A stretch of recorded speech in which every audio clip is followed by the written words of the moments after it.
खुदावंद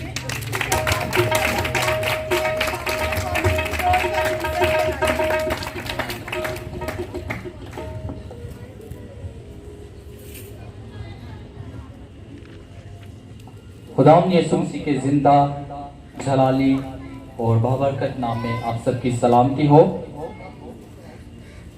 मैं नहायत शुक्रगुजार हूँ खुदावंद का कि खुदावंद ने हमें ये तौफीक बख्शी, ये हिम्मत बख्शी, इस सारे प्रोग्राम के लिए, इस सारी मैनेजमेंट के लिए मैं खुदावंद का नहायत शुक्रगुजार हूँ। और उसके बाद मैं अपने बेटे जोशिया के दादा का शुक्रगुजार हूँ जिसने ये सारा प्रोग्राम ऑर्गेनाइज किया, इस सारी मैनेजमेंट को सारा प्लान किया। मैं खुदा का शुक्रगुजार हूँ। आज हम खुदा उनके जिंदगी बख्श कलाम में से सीखेंगे ज़बूर 127 और इसकी तीसरी आयत की तिलावत करेंगे।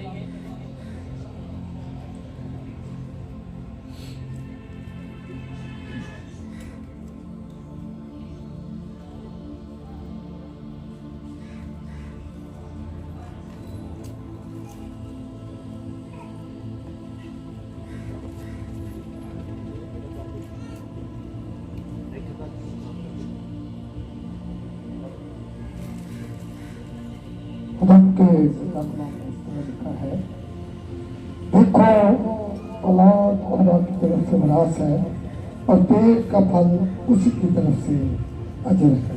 आमीन। खुदा उनके जिंदगी बख्श कलाम के पढ़े और सुने जाने पर खुदा उनकी खास बरकत हो। सब कहें आमीन। खुदा उनके कलाम में लिखा है, देखो औलाद खुदावन की तरफ से मिरास है। हालेलुया। सबसे पहले हम गौर करेंगे कि खुदावंद हमें एक चीज के लिए मुतवज्जा कर रहा है, अपनी तरफ माइल कर रहा है। हम इस बात को सीखेंगे।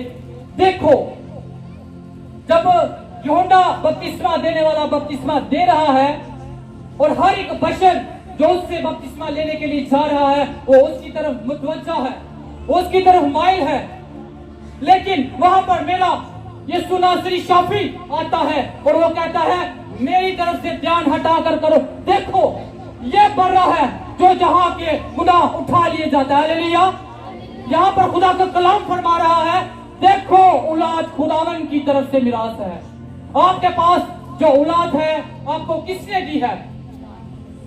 आपके पास जो औलाद है आपको किसने दी है? आवाज नहीं आई, ऊंची आवाज से बताएं। तो खुदा का कलाम फरमाता है, मिसाल 22 बाब की 6 आयत में लिखा है कि लड़के की उस राह में तरबियत कर जिस पर उसे जाना है। आप सबको क्या मालूम है कि आपकी औलाद ने या आपने कहां जाना है?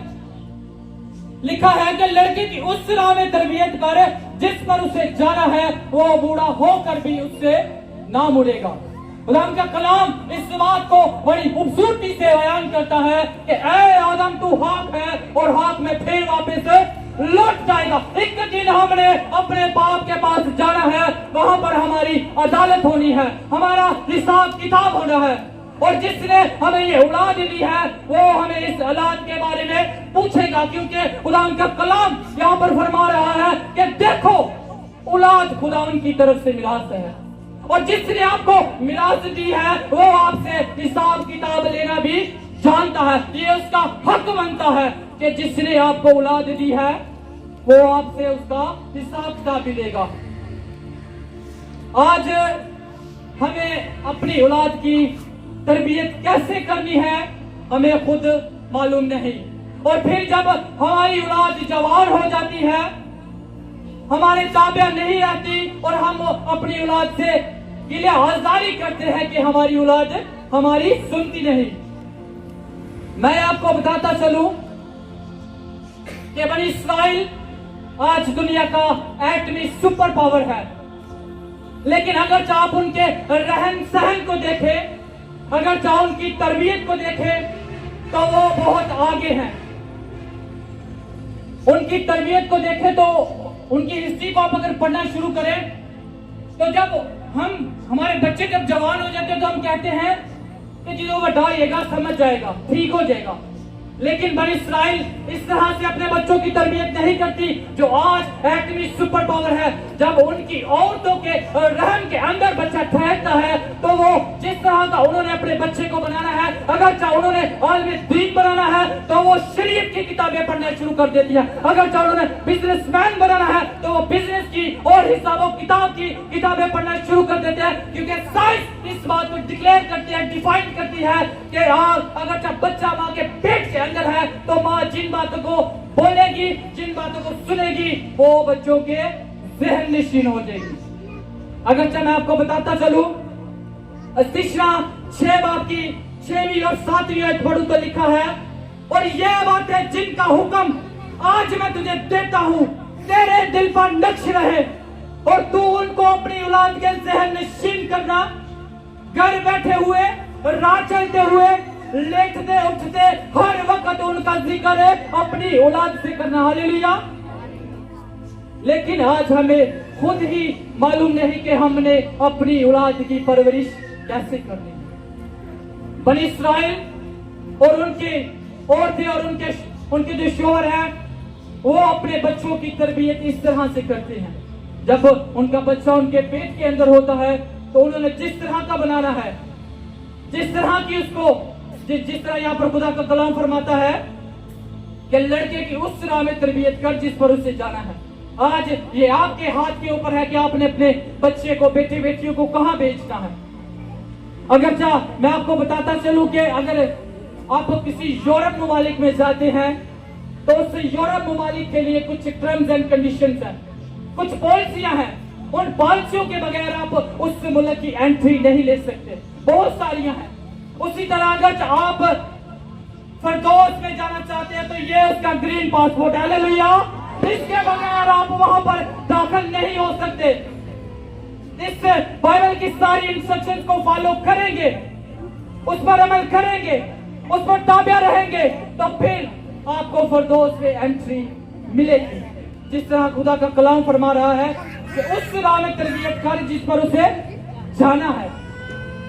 अभी ये आपके हाथ के ऊपर है कि आपने अपने बच्चों को कहां भेजना है। बनी इस्राइल का रहन सहन आपको बताया। फिर खुदा का कलाम फरमाता है कि जो हुक्म मैं तुझे देता हूं, यह शरीयत की किताब, ये मेरे हुक्म है। सबसे पहले तो ये तेरे दिल पर नक्श रहे और फिर तू इनको अपनी औलाद के जहन नशीन करना।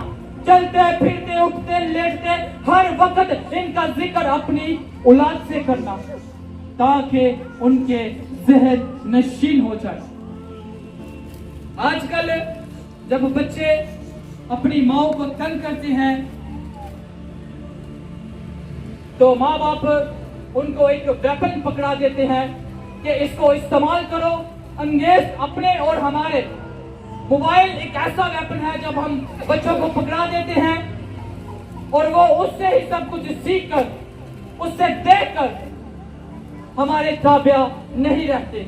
और फिर जिस तरह की गाली गलौज हम उनके सामने करते हैं, मियाँ बीवी का जैसा रहन सहन उनके सामने होता है, वही बातें उनके जहन नशीन होना शुरू हो जाती है, वही काम उनके अंदर भरना शुरू हो जाते हैं। जब वो जवान हो जाते हैं तो वही काम करते हैं जो हमने उनके सामने किए होते हैं, वही बातें करते हैं जो हमने उनके सामने किए हैं। और फिर हम अपनी औलाद से गिले आज़ारी करते हैं कि हमारी औलाद हमारी सुनती नहीं।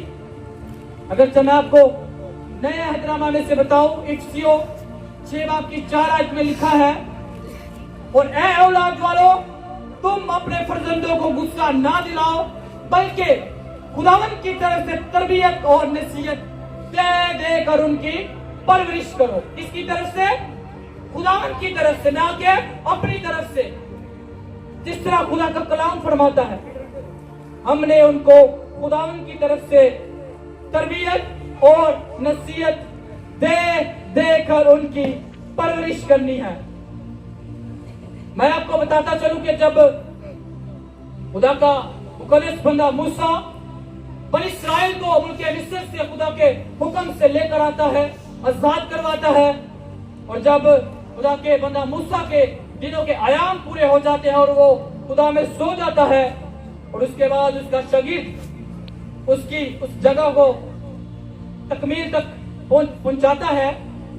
और अगर हम आगे जाके पढ़े तो लिखा है वहां पर कि जब यीशुआ दुनिया से रुखसत हो जाता है और यीशुआ के बाद जो वहां पर बुजुर्ग थे, जो खुदा के हुक्म और कानून जिनके ऊपर वो चलते थे, वो भी जब दुनिया से रुखसत हो जाते हैं तो बनी इस्राइल खुदा से बगावत करती है।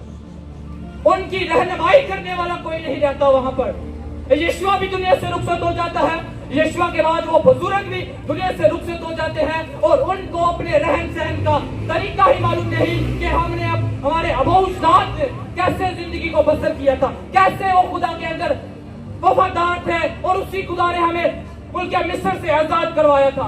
अगर आप किसान की किताब को पूरा पढ़े तो वहां पर लिखा है कि जब जब खुदा बनी इस्राइल कौम ने खुदा को छोड़ा, उनके माँ बाप ने, उनके बेटे बेटियों ने, तो खुदा गजबनाक हुआ। खुदावन ने बनी इस्राइल कौम को किसी बादशाह के, किसी कौम के मतहत कर दिया और किसी कभी 5 साल के लिए, कभी 10 साल के लिए, कभी 15, कभी 20, कभी 25 साल के दौरान उन पर जुल्म होता रहा। लेकिन जब वो खुदा उनको पुकारते, जब उन पर जुल्म सितम होता, तो फिर उनको याद आता कि हमारा एक जिंदा खुदा भी है और फिर वो अपने खुदा से मिन्नत फरियाद करते और खुदा को फिर उन पर रहम आता। खुदा फिर उनके लिए कोई नबी को, किसी बंदा को, किसी को जारी करता, लेकिन वो उतनी देर तक ठीक रहते जितनी देर तक उस बंदे की जिंदगी होती थी। जब वो भी दुनिया से रुखसत हो जाता, फिर वो अपने ही कामों में मसरूफ हो जाते। आज बात यह है कि आप लोग इस कलाम को सबसे पहले अपने ज़हन नशीन कर लें।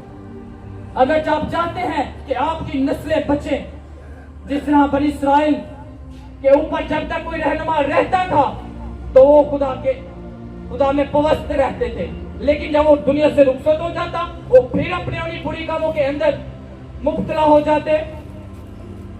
आज हमें जरूरत है कि हम अपने बेटे बेटियों की परवरिश इस तरह से करें जिस तरह खुदावन का कलाम फरमाता है। हम खुदावन से शुक्रगुजारियां किस बात की करते हैं, किस बात की सेलिब्रेशन करते हैं, खुशियां मनाते हैं, जब हम खुदा का कलाम ही उनको नहीं सिखाते, हमें खुद मालूम नहीं हमारी आने वाली नस्लें तबाह बर्बाद हो रही है या खुदा के अंदर पवस्त है, तो फिर शुक्रगुजारियां किस बात की। अगर आपके दिल उससे दूर है तो नहीं चाहिए उसको आपकी शुक्रगुजारियां। अगर आप उसके कलाम को नहीं मानते, सबसे पहले ये कलाम माँ बाप के ज़हन नशीन होना चाहिए। जिस तरह मैंने यहां पर पढ़ा, और ये बातें जिनका हुक्म मैं तुझे देता हूं तेरे दिल पर नक्श रहे और तू उनको अपनी औलाद के ज़हन नशीन करना। कैसे करना? चलते फिरते, उठते लेटते, हर वक्त इस कलाम का जिक्र अपनी औलाद से करना। लेकिन हम माशेई तौर पर जो माशरे के अंदर हो रहा होता है, जब हम उन पॉलिसियों के अंदर रहते हैं, उस सारे मसलों के अंदर रहते हैं, तो हमारी औलाद भी हमें देख रही होती है, वो हमें सुन रही होती है और वही सारी इंस्ट्रक्शंस उनके अंदर फॉलो हो जाती है, क्योंकि साइंस इस बात को बता रही है और खुदा भी इस बात को कह रहा है। और बनी इस्राइल का रहन सहन का तरीका देख लिए, और आज वो दुनिया का एटमी सुपर पावर है। वो इस वजह से एटमी सुपर पावर नहीं बना, बल्कि उन्होंने अपनी नस्लों को इस तरह से तरबियत की है कि हमने शिकस्त नहीं खानी। अगर आप चाहते हैं कि आप और आपका घराना शिकस्त खाए और आपकी औलाद और आपकी नस्ल खुदा से दूर रहे, तो फिर जैसे माशेई तौर पे हो रहा है आप भी करते रहे। लेकिन अगर आप चाहते हैं कि हमारा घराना बचे, मैं आपको बताता चलूं कि खुदा का बंदा मुकद्दस इब्राहिम, खुदा ने इब्राहिम से हक बांधा कि देख मैं तुझे एक बड़ोमंद कौम बनाने वाला हूं, मैं तुझे बहुत ज्यादा बढ़ाऊंगा, मैं तुझे सरफराज करूंगा और तेरी नस्ल से जो पैदा होंगे वो बादशाह होंगे, वो सूरमा होंगे और तेरी नस्ल के वसीला से दूसरी कौमें बरकत पाएगी। हालेलुया। आज जितनी लाचारी के अंदर मसीहियत है मैं नहीं समझता कि कोई और कौम है एशिया ममालिक के अंदर। पाकिस्तान की मैं अपनी बात करूं तो, यूरोप ममालिक की मैं बात नहीं करता, एशिया ममालिक की बात करूं तो जितनी लाचारी के अंदर मसीही कौम है इतनी कोई नहीं है। खुदा का कलाम फरमाता है कि तेरी नस्ल के वसीला से दूसरी कौमें जो यहाँ पर बसती है वो बरकत पाएंगी, लेकिन हम उनके कर्जदार हैं, उनके जुओं के अंदर मुब्तला है। कहाँ है हमारी बरकत? क्या आपने अपनी बरकत को कभी तलाश करने की कोशिश की? क्या खुदा का कलाम क्या फरमाता है? वो अहद इब्राहिम से नहीं बल्कि उसकी नस्लों से बांधा गया था, और अगर हम मसीह को कबूल करते हैं तो हम इब्राहिम की नस्ल से हैं, क्योंकि खुदा यीशु मसीह भी इब्राहिम के नस्ल से था। आज जरूरत है कि सेलिब्रेशन करने की बजाय और खुशियां मनाने की बजाय और अपने घर में सालगिरह करने की बजाय ये खुदा का कलाम अपनी जिंदगी में ले ले। जिस तरह आप यूरोप ममालिक में उनकी पॉलिसियों के बगैर नहीं जा सकते, उसी तरह इससे खुदा उनके जिंदगी बख्श कलाम के बगैर आप फिरदौस में नहीं जा सकते।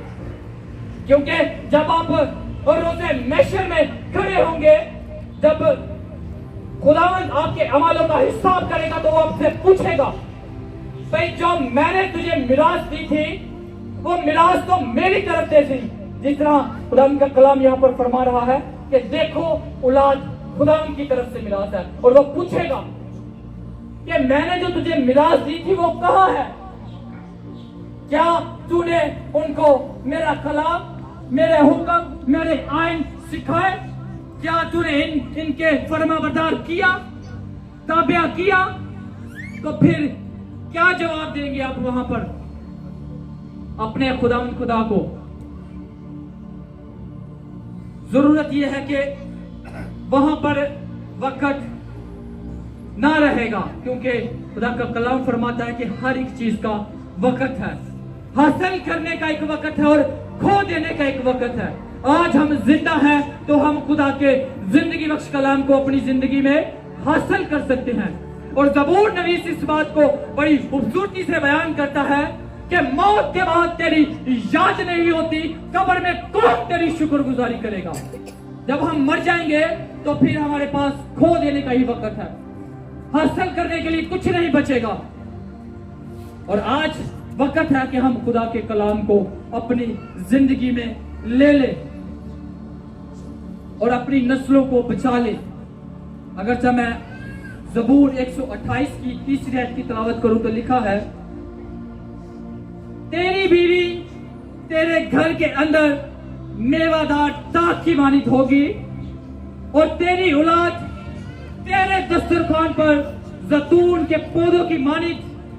देखो ऐसी बरकत उसी आदमी को मिलेगी जो खुदावंद से डरता है। हालेलुया। मैं आपसे यह पूछना चाहता हूं कि आप खुदा से डरते हैं? क्या आप खुदा से डरते हैं?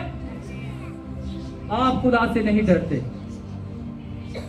आप खुदा से नहीं डरते अगर ये कलाम आपकी जिंदगी में नहीं है। आप खुदा से नहीं डरते अगर ये खुदा का कलाम आपके बच्चों की जिंदगी में नहीं है। आप अपने मुंह से जो मर्जी करें लेकिन खुदा का कलाम किसी की तरफदारी नहीं करता। अगर ये कलाम आपकी जिंदगी में है, ये कलाम आपके बच्चों की जिंदगी में है, तो फिर आप खुदा से डरते हैं। और फिर खुदा का कलाम फरमाता है कि तेरी बीवी तेरे घर के अंदर मेवादार ताक की मानित होगी। आपको मालूम है ताक किसे कहा जाता है? बता सकते हैं किसे कहा जाता है जी? बेल को कहा जाता है ताक। फलदार जो बेल होती है, जैसे अंगूरों की बेल है, उसे ताक कहा जाता है। अगर चाहे वो पीछे से सूख रही है लेकिन वो आगे बढ़ती जा रही है। अभी ये आप पे डिपेंड करता है कि पीछे से सूखती जाए और आगे बढ़ती जाए। आज हमारा भी यही हाल है। हमारी नस्लें पीछे से तबाह बर्बाद हो रही हैं, लेकिन ये उसका वादा है कि औलाद खुदा उनकी तरफ से मिरास आगे को हमें बढ़ा रहा है। हमने पीछे से बेल को सूखने नहीं देना, पीछे से भी वो फलदार रहे और आगे भी जैसे बढ़ रही है वो भी खुदा में फलदार रहे। और लिखा है कि तेरी औलाद तेरे दस्तरखान पर जैतून के पौधों की मानित होगी। जैतून एक ऐसा पौधा है जो बहुत कीमती है, और खुदावंद आपके बच्चों को, आपकी औलाद को जैतून के पौधों की तरह कीमती करेगा, बनाएगा आपके दस्तरखान पर, अगर चाह आप खुदावंद के जिंदगी बख्श कलाम को अपनी जिंदगी में ले लेंगे और अपनी औलाद के ज़हन नशीन करेंगे। आज का कलाम हमें यही सिखाता है कि हमने शुक्रगुजारियां बहुत अच्छी बात है, खुदाम को शुक्रगुजारियां नहायत पसंद है, लेकिन शुक्रगुजारियों से पहले हमने खुदाम के डर खौफ के अंदर रहना है। और जो खुदा का कलाम फरमा रहा है यहाँ कि जो हुक्म मैं तुझे देता हूं तेरे ज़हन नशीन रहे और तू अपनी औलाद के ज़हन नशीन करना, ताकि जिस तरह मैंने इब्राहिम से हद बांधा, मैंने उसको बरकत दी, वही बरकत तुझ पर और तेरी औलाद पर ट्रांसफर करूं। वो देने के लिए आपको देख रहा है, लेकिन आप फरमाबरदार नहीं, तो उसका हाथ भी आपसे पीछे है। मैं आपको बताता चलूं, इसी बात पर मुझे एक बात याद आ गई। खुदा का एक खादम है जो खुदा के अंदर बहुत मजबूत और पवस्त है, और खुदावंद उसको आसमान पर बुलाता है, उसकी रूह आसमान पर प्रवास कर जाती है, और वो फिरदौस में सैर कर रहा है और वहां पर देख रहा है, और सैर करते करते वहां पर एक बहुत बड़ा गोडाउन देखता है, और उसके अंदर बहुत सारे गिफ्ट पैक हुए पड़े हुए हैं, और वो पूछता है कि ये गिफ्ट किन के लिए है। तो वहां पर उससे जवाब मिलता है कि ये सारे गिफ्ट उन लोगों के लिए हैं जिन्होंने मुझसे मांगा था, लेकिन क्या हुआ कि वो मेरे ताबिया ना रह सके, मेरे फरमाबरदार ना रह सके, मुझ में पवस्त ना रह सके। इब्लीस ने उनको ना रहने दिया, और ये सारे के सारे गिफ्ट यहाँ के यहाँ ही पैक के पैक पड़े हुए हैं। जब हम खुदा से मांगते हैं तो वो देर नहीं करता, वो उसी वक्त उसकी पैकिंग करके वहां पहुंचा देता है अपने हिसाब से, लेकिन उसका कुछ टाइम लगता है खुदा की नजर में। अगर हम उस वक्त तक खुदा के वफादार और खुदा से मुंसलिक रहते हैं, जुड़े रहते हैं, तो खुदा जो इब्राहिम से बरकत बांधी थी वो हमें भी देने की कुदरत रखता है। खुदावन ने जब इब्राहिम से अहद बांधा था तो वो 75 बरस का था, लेकिन जब खुदा के कलाम को आप पढ़े तो वहां पर लिखा है कि वो 99 बरस का हो गया, और खुदा कहता है कि मैं खुदा कादर हूं, मेरे हुजूर में चल और क्या कर, कामिल हो। 24 साल इस बात को हो गए हैं, खुदावन ने इब्राहिम से अहद बांधा हुआ है कि देख मैं तेरी औलाद को आसमान के तारों और जमीन के रेत के जर्रों की मानित कर दूंगा। और बीच में इब्राहिम भी खुदा से गिले आज़ारी करता है कि देख तूने मुझे कोई औलाद नहीं दी, तूने तो मुझसे वादा किया हुआ था कि मेरी औलाद आसमान के तारों और जमीन के रेत के जर्रों की मानित हो जाएगी। लेकिन जब 99 बरस का हो जाता है तो खुदावंद उसको कहता है कि मेरे हुजूर में चल और कामिल हो। आज हमें कामिल होने की जरूरत है, और जब वो 100 साल का हो जाता है तो खुदावंद उसे औलाद से नवाजता है, जब वो पूरी तरह पर खुदा की नजर में कामिल हो जाता है। 24 साल गुजर गए हैं इस बात को, 24 साल गुजर गए हैं, उसने अपना घर बार अबाई वतन हर एक चीज छोड़ दी है।